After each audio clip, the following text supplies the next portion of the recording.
Sur les bords du lac du Bourget, la radio autrement. Radio Grand Lac.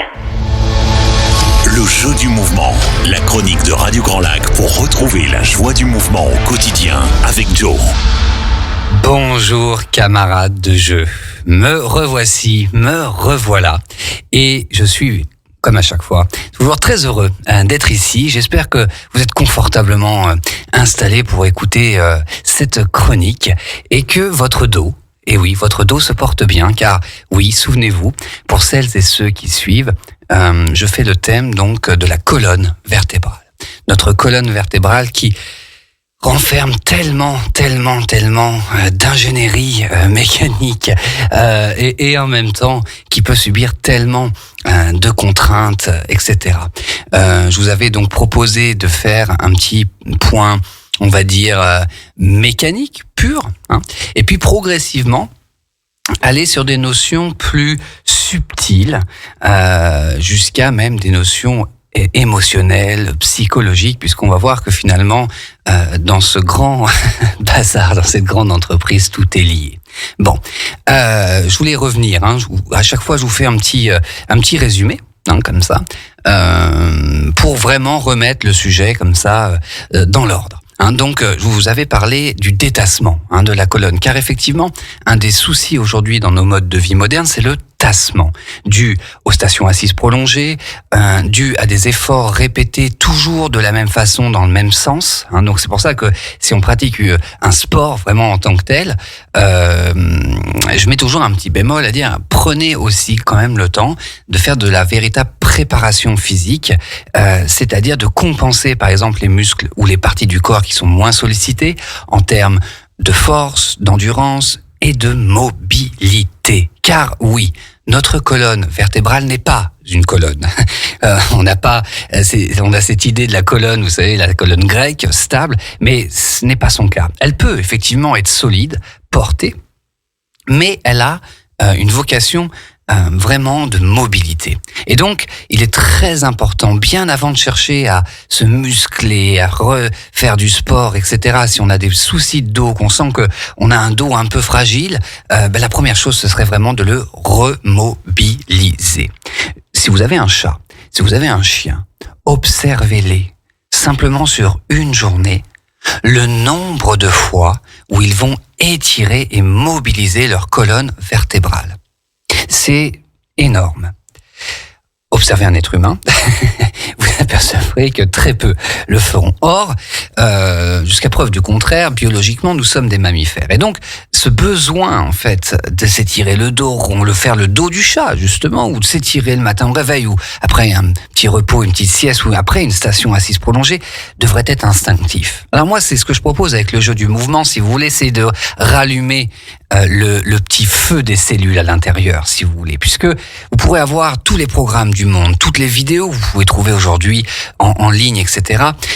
Ces exercices auront plus ou moins d'impact en fonction de votre niveau de conscience, en fonction de votre niveau d'intention, de conscience de votre corps. Et donc, avec le jeu du mouvement, c'est vraiment ce que j'amène. Donc déjà, je vous avais dit que sur ma chaîne YouTube, le jeu du mouvement, donc L-E-J-E du mouvement, vous avez pléthore d'exercices.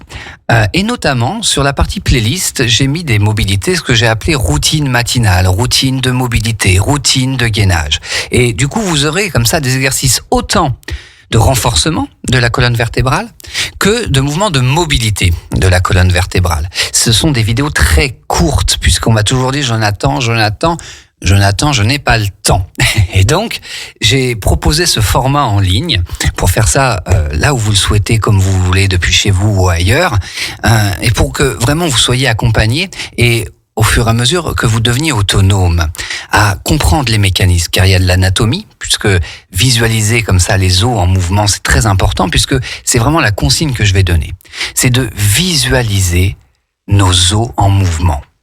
Les vertèbres, qui sont des petits cubes un peu, les uns posés au-dessus des autres, peuvent ressembler à un Rubik's Cube. Vous savez, ce carré de couleurs qu'on fait tourner les étages les uns au-dessus des autres. Notre colonne vertébrale a cette vocation de rotation.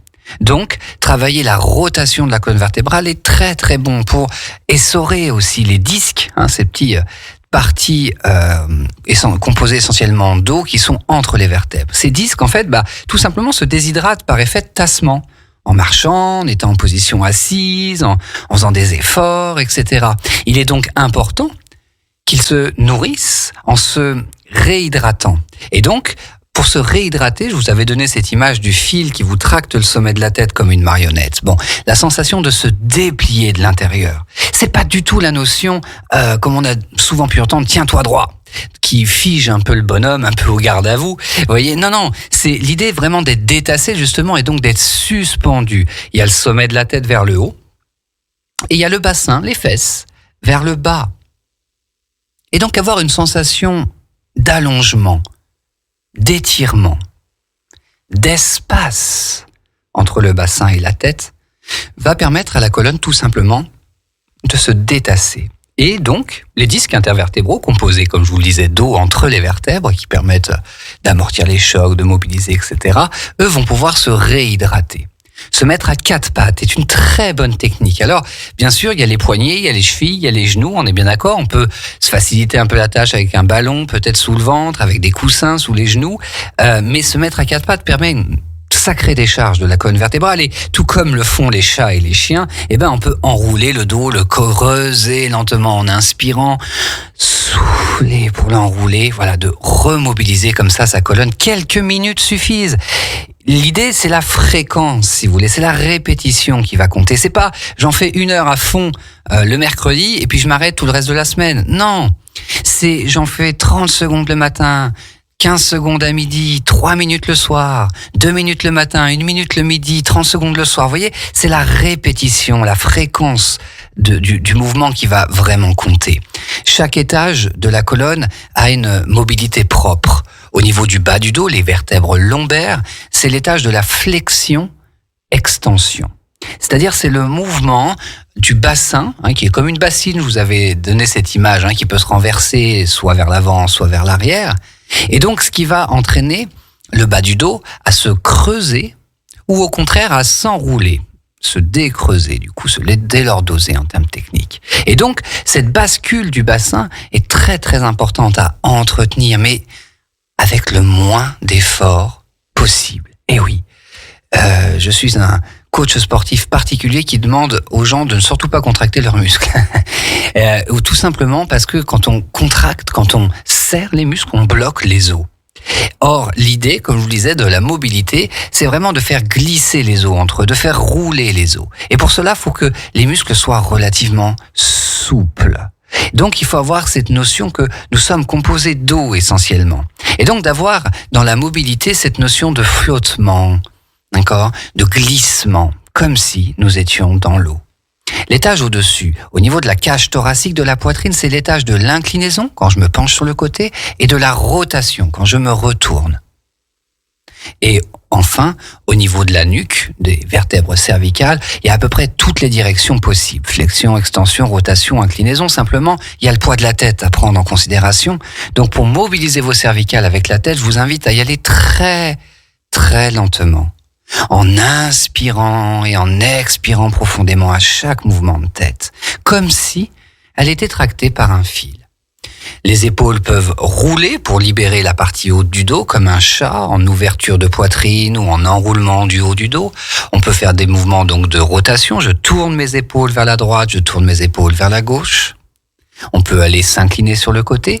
Mais si on veut vraiment peaufiner ces mouvements, je vous invite à vous rendre sur ma chaîne YouTube Le Jeu du Mouvement. Il y a toutes les vidéos qui vous expliquent les placements. Si on veut y ajouter ensuite des notions de gainage, je vous avais parlé longuement du plancher pelvien, du transverse de l'abdomen, qui sont des muscles profonds de soutien de la colonne.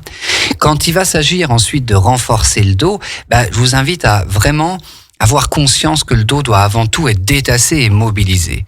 Et que si on n'a pas fait d'activité physique depuis longtemps, c'est ces exercices-là qu'il faut privilégier.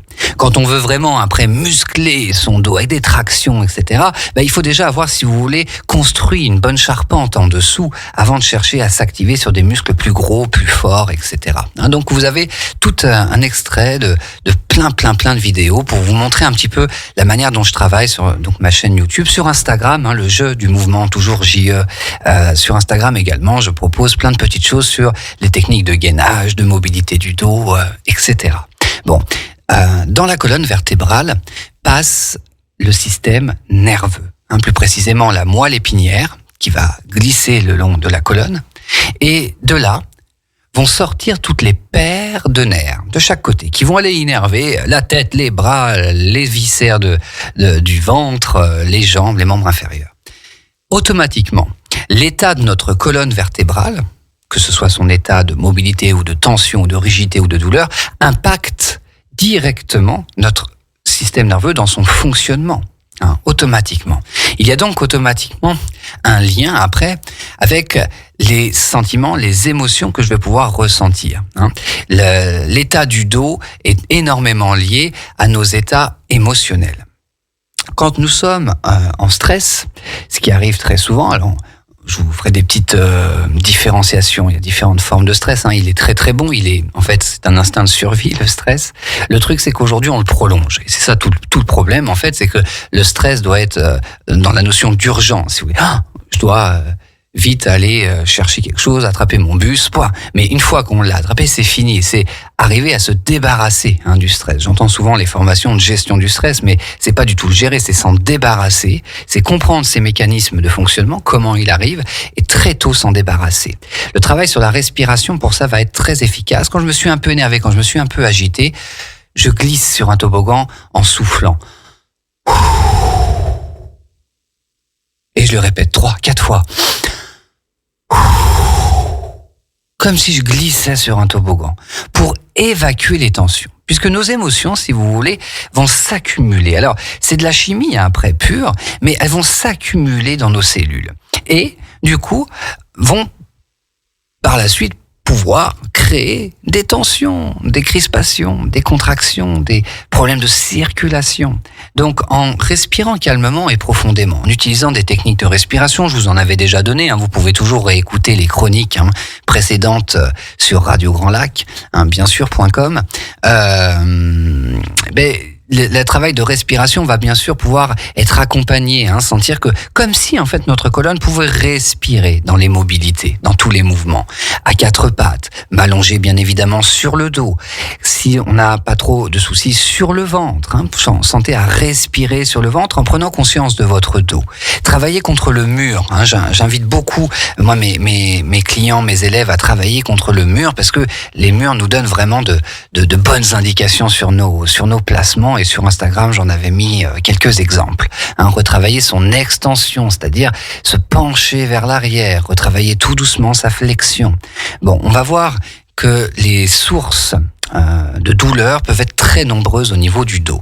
Donc, ce sera la suite sur les prochaines chroniques. Après vous avoir donné toutes ces techniques de mobilité, de respiration, on va voir comment les problèmes peuvent s'installer, comment les éviter, comment pouvoir soulager quand on a vraiment des douleurs. Et on partira donc, comme je vous le disais, vraiment après sur la notion d'émotion, de psychologie. L'état de nos pensées, de notre système émotionnel impacte bien évidemment directement notre corps et particulièrement notre dos. Donc on va voir que tout ça est profondément lié. Que vice-versa, c'est-à-dire que un relâchement momentané des muscles de la colonne, un travail sur la respiration, peut apaiser le mental et les émotions. C'est pas que dans un sens. La circulation se fait à double sens et c'est pour ça qu'en fin de compte, on tombe soit très vite dans un cercle vicieux de douleur, d'inconfort destructeur, soit on enclenche plutôt un cycle, un cercle plutôt constructif de régénération, de bien-être, etc., etc. Et que les deux, ça se joue à pas grand-chose. Mais pour résumer, de la mobilité, voir des mouvements plus précis sur ma chaîne YouTube, Le Jeu du Mouvement, ou sur Instagram, réécouter les anciennes chroniques sur radiograndlac.com peuvent déjà vous guider. Et puis surtout, avoir cette idée, comme un chat, comme un chien, de régulièrement dans sa journée, bâiller, s'étirer, dos creux, dos rond, pivoter à droite, pivoter à gauche, faire des petits tours de tête tout léger, des mouvements d'épaule que j'enroule, que je mobilise, voyez, et régulièrement. Vous verrez que vous n'aurez même plus besoin d'y penser, parce qu'une fois qu'on a rallumé un petit peu, comme je disais, le feu des cellules, ça se fait naturellement. Bien évidemment, je vais vous donner des techniques pour accueillir et mieux gérer le système émotionnel, le système de pensée, pour éviter, si vous voulez, d'accumuler de la tension. Des techniques aussi pour évacuer régulièrement les tensions.